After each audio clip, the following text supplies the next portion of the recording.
Hey guys, my name's Yestermorn, and today's video is going to be a little more of a casual one, which is something we've never really done on the channel before. As you can see from the title, today we're talking about why my tier lists are so bad. Now obviously that title is a little clickbait because I don't actually think my own tier lists are bad.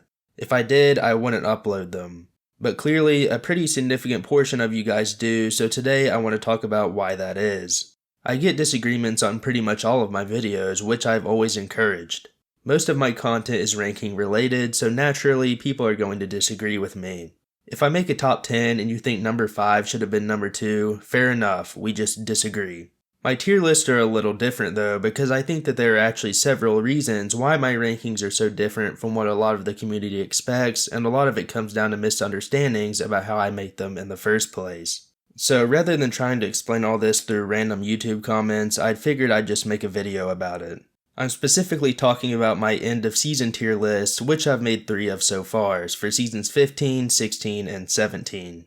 These videos have gotten a lot of views, and I'm not trying to brag or anything, but they're actually the most viewed tier list for modern My Hero Ultra Rumble. I think a big reason why they do so well is simply because I include gameplay for every character while a lot of other tier lists don't. But regardless, it's something I'm extremely proud of and thankful for.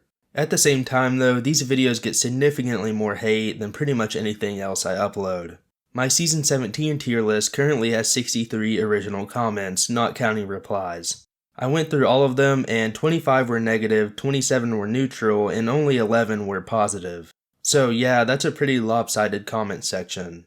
I normally don't respond to negative comments, and I definitely don't get into arguments with people either. That's just not how I want to run the channel.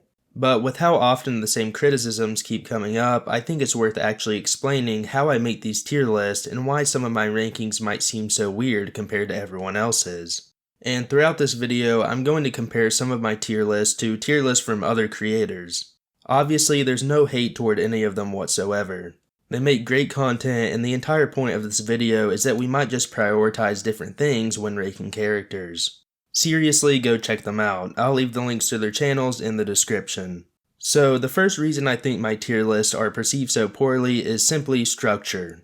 Most of you probably already know how tier lists work, so I'll make this quick. Basically, a tier list has different levels that represent a range of quality. The lower you go, the worse something is considered, and the higher you go, the better. So in my case, the higher a battle style is on the list, the better I think it is in that MHUR season's meta. The most common tier list format has 6 tiers, based on the American grading system F, D, C, B, and A, with an additional S tier at the top. This is the format I use, and I think this is already where some of the misunderstanding starts. It's actually pretty common for other Ultra Rumble creators to not use these traditional tiers. For example, let's take a look at MHUR's Season 17 tier list. He actually uses 8 tiers instead of 6, but even with more tiers, he doesn't have a D or F tier at all. Instead, he uses different versions of the same tiers, like B and B+, A and A+, and so on. And this is actually pretty common with other Ultra Rumble tier lists too. There's absolutely nothing wrong with doing it this way, it's just a different way of structuring a tier list. But it does remove the 2 letters that by far have the most negative connotation, D and F. The names of the tiers really shouldn't matter that much.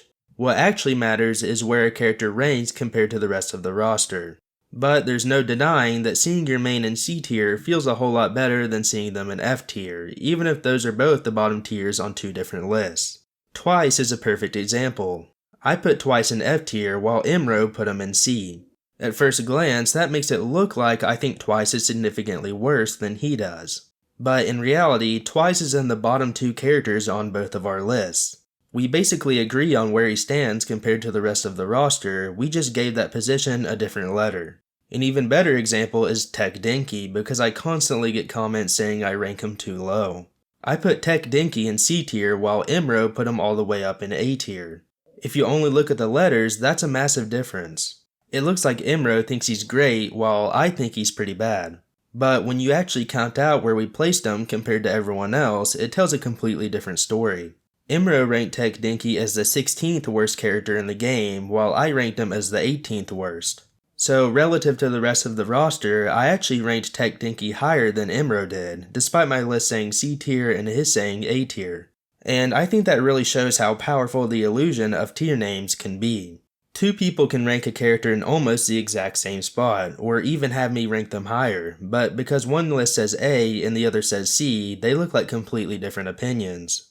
Personally, I think the traditional F through S structure does the best job of visualizing the differences across the entire roster, which is why I stick with it. It gives every part of the list its own clear place instead of bunching most of the characters into different versions of the higher tiers. The next reason is main bias. Unlike the last reason, where I can at least understand the illusion and why people might misunderstand my rankings, this one honestly makes no sense to me. The vast majority of hate comments I get are from people saying I ranked their main too low.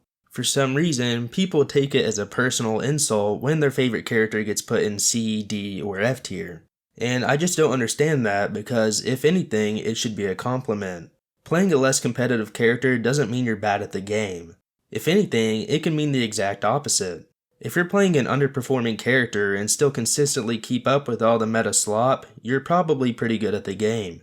And obviously, being lower on a tier list doesn't mean a character is unusable either. You can be insanely good with a character I put in D tier and destroy someone playing an S tier character. Tier lists are about how strong the characters themselves are compared to each other, not how good the people who play them are. For whatever reason, I get this one a lot from Momo mains. I don't know what I did to you guys, but every time I put Momo low on a tier list, I know I'm going to hear about it. And to be fair, this definitely isn't something that only happens to me. Pretty much anyone who makes tier lists is going to have people defending their main. But because of the structure of my tier list that we just talked about, I probably get more than my fair share of it. Seeing your main in F or D tier just feels a lot worse than seeing them in C or B, even if their actual position compared to the rest of the roster isn't that different. Finally, the last reason I want to go over is distribution, and this one's going to get a little nerdy, so be warned. When I make a tier list, I'm treating the characters as being ranked relative to each other at that point in time. In other words, I'm not asking whether a character is good compared to some imaginary standard of what a good Ultra Rumble character should be.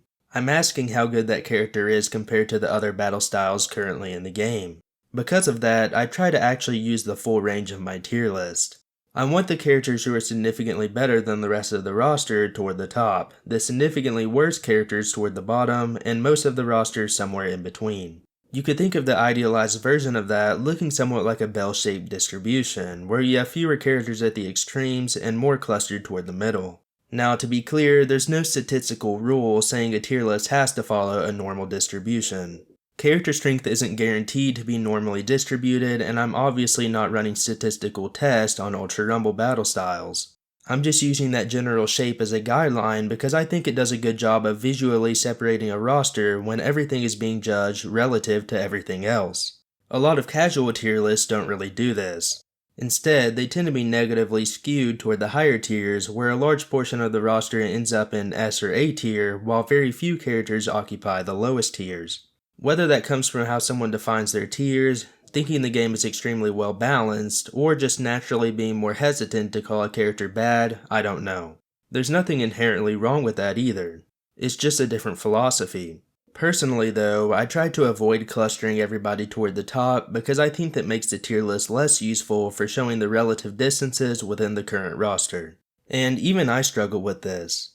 I naturally want to say that more characters are good than bad.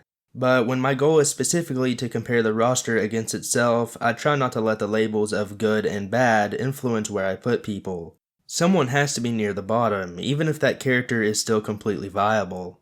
We can actually see some of this difference if we compare the average relative placement of other creators' Season 17 tier lists. Taz used 6 tiers and had an average character placement of 4.119 out of 6, which comes out to a normalized position of about 62.4% up the tier list. Trash Junkies used 7 tiers and had an average of 4.576 out of 7, or about 59.6% up the scale. My list, meanwhile, averaged 3.69 out of 6, or about 53.9% up the scale. So my distribution is noticeably more centered on the available scale. That doesn't mean my rankings are statistically correct, and there's a wrong, it just quantifies something you can already see visually. I distribute the characters farther down on my tier list than they do. And when you combine that with what we talked about earlier, me actually using labels like D and F, it can make my tier list look significantly harsher than someone else's. And again, absolutely no disrespect toward Taz or trash junkies. This isn't me trying to prove that their tier lists are wrong or that mine is somehow objectively better. They may simply define their tiers differently or be measuring character strength against a different standard. For example, someone could judge how strong the current roster is compared to characters throughout Ultra Rumble's entire history. If that's your reference point, a distribution shifted toward the higher tiers could make perfect sense because the overall power level of the game has changed over time. But that's not what I'm trying to measure. My tier lists are a relative ranking of the current roster against itself. And because of that, I deliberately try to use more of the available scale rather than clustering everyone toward the top. So those are the three main reasons I think my tier lists are generally viewed as worse than everyone else's. Hopefully this video gave you a better idea of how I actually approach them and why my rankings sometimes look so different from what you might see somewhere else. And again, I absolutely encourage a disagreement. That's kind of the whole point of making tier lists in the first place.